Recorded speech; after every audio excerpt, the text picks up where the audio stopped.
Assalamualaikum warahmatullahi wabarakatuh. Perkenalkan, nama saya Fitrah Ramadhani, NIM 2461201089 dari kelas 4B3. Pada video kali ini saya akan menjelaskan mengenai tutorial pembuatan teknik pengolahan data, mulai dari penyajian data hingga analisis data menggunakan aplikasi SPSS. Langsung saja kita mulai tutorialnya. Di sini saya akan membuat penyajian data. Yang pertama itu daftar baris. Di sini saya sudah membuat tabelnya. Langsung saja kita masukkan data yang kita punya. Kita ketik frekuensi,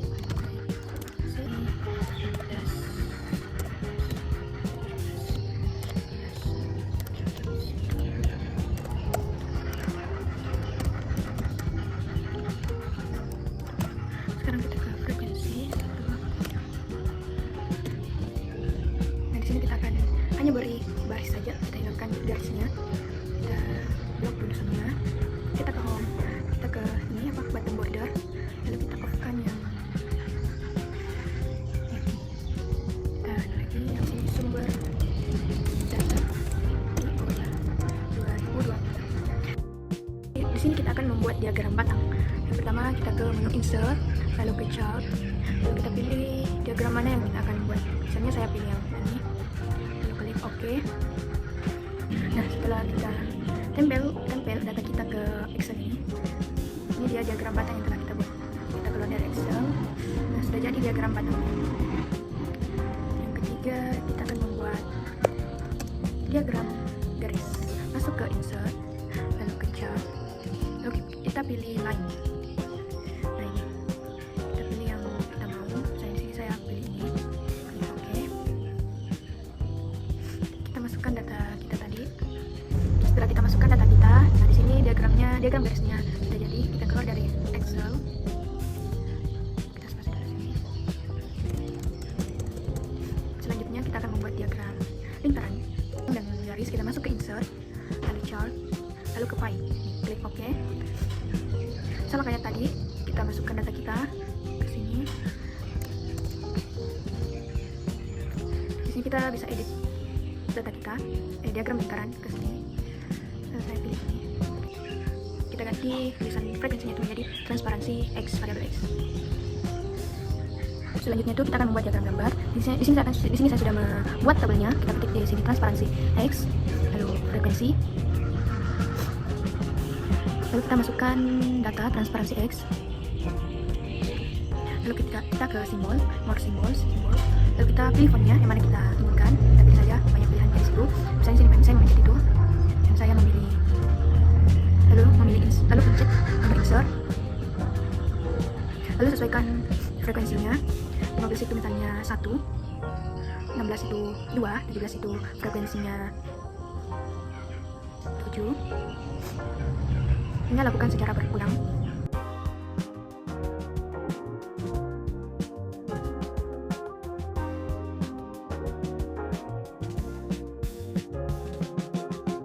Ini diagram peta. Di sini saya mengambil diagram petanya itu di Maps, lalu kita tempel ke sini ke Word. Analyze, lalu ke correlate, lalu bivariate, lalu kita pindahkan semua variabelnya X dan Y ke menu variables, lalu klik OK. Dan di sini kita sudah mendapatkan datanya. Kita ambil yang correlations, kita copy image, lalu pindahkan ke Word, tempel. Kita interpretasikan, yaitu berdasarkan hasil uji validitas pada variabel X diperoleh hasil R hitung sebesar 0,396 lebih besar dari R tabel yaitu 0,374 sehingga dinyatakan valid. Artinya semua item mampu mengukur variabel dengan baik dan layak digunakan dalam penelitian. Selanjutnya itu berdasarkan hasil uji validitas pada variabel Y diperoleh hasil R hitung sebesar 1 lebih besar dari R tabel 0,374 sehingga dinyatakan valid. Artinya semua item mampu mengukur variabel dengan baik dan layak digunakan dalam penelitian ini. Kita ke menu analyze, lalu scale, lalu pilih reliability analysis, lalu semua variabel kita pindahkan ke items, lalu pilih menu statistik, kita centang pada descriptive for itu menu item, lalu klik continue, lalu klik OK. Nah, di sini kita sudah mendapatkan datanya, itu yang ada tulisan Chrome Batch Alpha. Lalu kita klik copy, lalu kita ke Word, interpretasikan yaitu berdasarkan tabel di atas, nilai Cronbach alpha pada variabel X dan variabel Y sebesar 0,567. Kedua nilai tersebut lebih besar dari standar alpha yaitu 0,60 sehingga dapat disimpulkan bahwa variabel X dan Y dinyatakan reliable. Artinya, instrumen penelitian ini memiliki tingkat konsistensi yang baik dan layak digunakan dalam penelitian.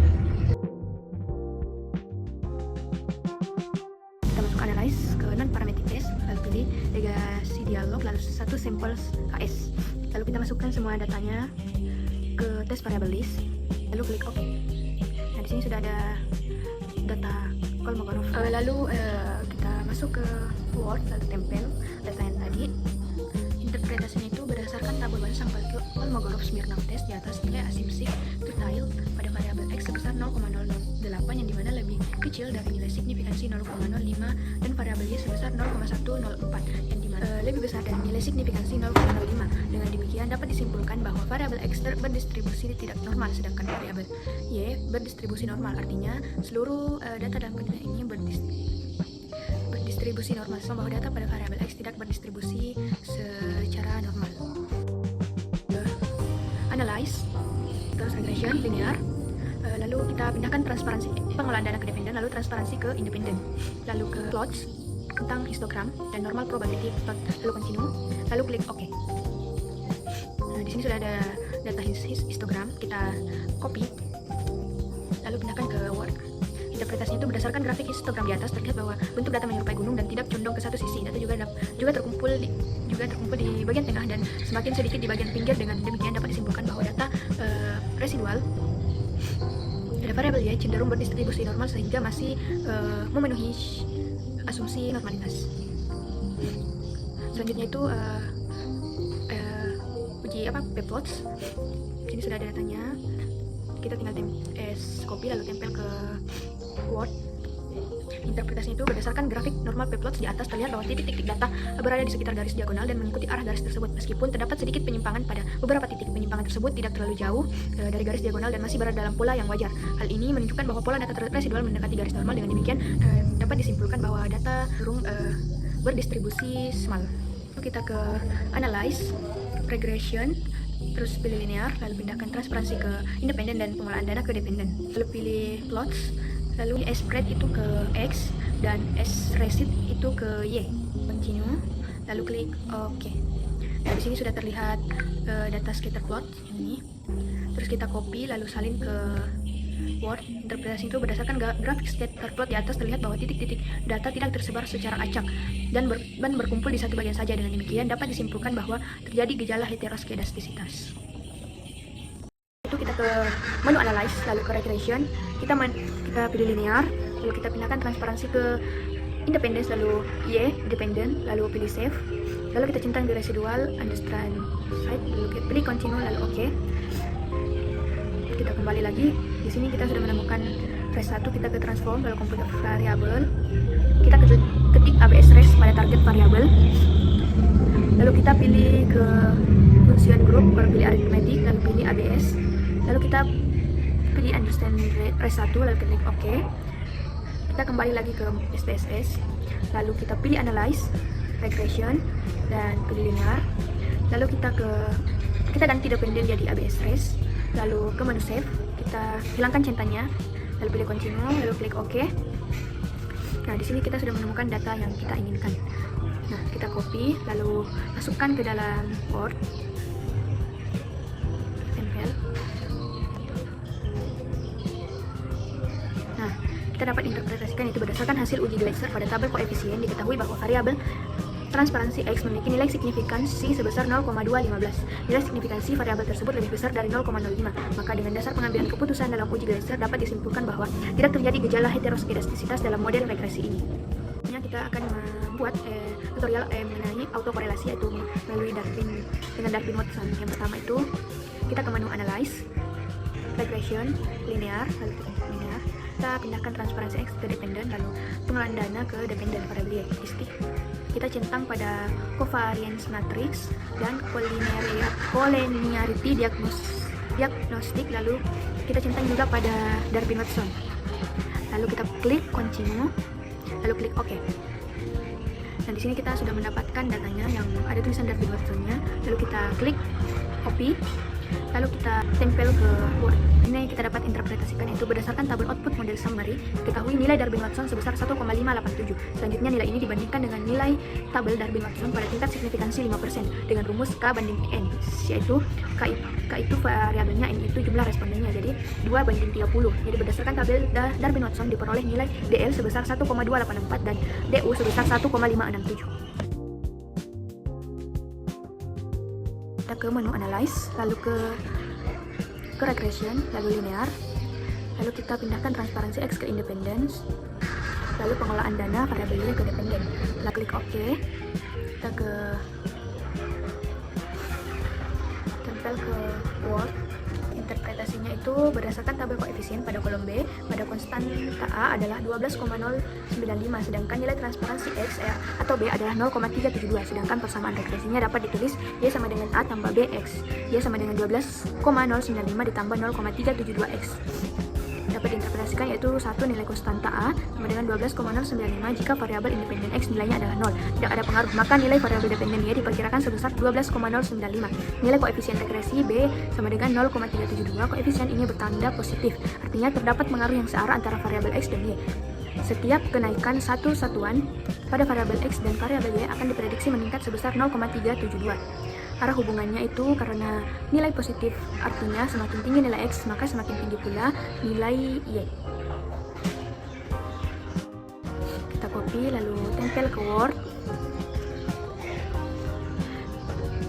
Dapat diinterpretasikan yaitu dari tabel output SPSS model summary di atas, pada kolom korelasi R dapat dijelaskan bahwa nilai korelasi sebesar 0,396. Hal ini dapat disimpulkan bahwa variabel antara variabel X dan variabel Y dikategorikan rendah karena berada pada rentang 0,20 hingga 0,399 pada tabel interpretasi korelasi.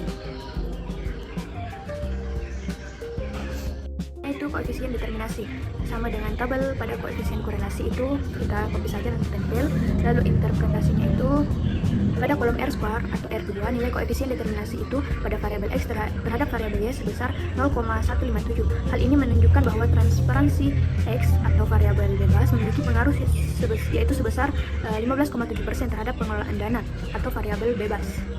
Nah, dan memiliki tingkat determinasi pada kategori sangat lemah karena berada pada rentang 0% hingga 19,99% pada tabel interpretasi koefisien determinasi, sedangkan sisanya yaitu sebesar 84,3% dipengaruhi oleh variabel lain yang tidak diuji dalam penelitian. Yaitu uji hipotesis. Dari uji ini kita ke menu analyze, lalu ke regression, lalu ke linear, gunakan tabel variabel X ke independen, lalu pengelolaan dana ke dependen, lalu klik OK.